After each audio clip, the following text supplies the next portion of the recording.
This is Chapter 8, A Talk at Home, from Charlotte's Web. On Sunday morning, Mr. and Mrs. Arable and Fern were sitting at breakfast in the kitchen. Avery had finished and was upstairs looking for his slingshot. "Did you know that Uncle Homer's goslings had hatched?" asked Fern. "How many?" asked Mr. Arable. "7," replied Fern. "There were 8 eggs, but one egg didn't hatch, and the goose told Templeton she didn't want it any more, so he took it away."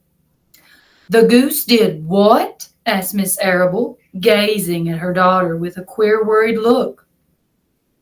"Told Templeton she didn't want the egg any more," repeated Fern. "Who is Templeton?" asked Miss Arable. "He's the rat," replied Fern. "None of us like him much." "Who's us?" asked Mr. Arable. "Oh, everybody in the barn cellar. Wilbur and the sheep and the lambs and the goose and the gander and the goslings and Charlotte and me." "Charlotte?" said Miss Arable. "Who's Charlotte?" "She's Wilbur's best friend. She's terribly clever." "What does she look like?" asked Miss Arable. "Well," said Fern thoughtfully, "she has 8 legs. All spiders do, I guess." "Charlotte is a spider?" asked Fern's mother. Fern nodded. "A big gray one. She has a web across the top of Wilbur's doorway. She catches flies and sucks their blood. Wilbur adores her." "Does she really?" said Miss Arable, rather vaguely. She was staring at Fern with a worried expression on her face. "Oh, yes, Wilbur adores Charlotte," said Fern. "Do you know what Charlotte said when the goslings hatched?" "I haven't the faintest idea," said Mr. Arable. "Tell us."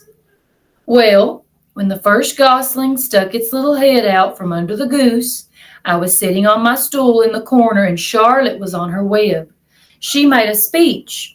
She said, 'I am sure that every one of us here in the barn cellar will be gratified to learn that after 4 weeks of unremitting effort and patience on the part of the goose, she now has something to show for it.' Don't you think that was a pleasant thing for her to say?" "Yes, I do," said Miss Arable. "And now, Fern, it's time to get ready for Sunday school. And tell Avery to get ready. And this afternoon you can tell me more about what goes on in Uncle Homer's barn. Aren't you spending quite a lot of time there? You go there almost every afternoon, don't you?" "I like it there," replied Fern. She wiped her mouth and ran upstairs. After she had left the room, Miss Arable spoke in a low voice to her husband. "I worry about Fern," she said. "Did you hear the way she rambled on about the animals, pretending that they talked?" Mr. Arable chuckled. "Maybe they do talk," he said. "I've sometimes wondered. At any rate, don't worry about Fern. She's just got a lively imagination. Kids think they hear all sorts of things."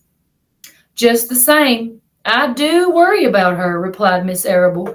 "I think I shall ask Dr. Dorian about her the next time I see him.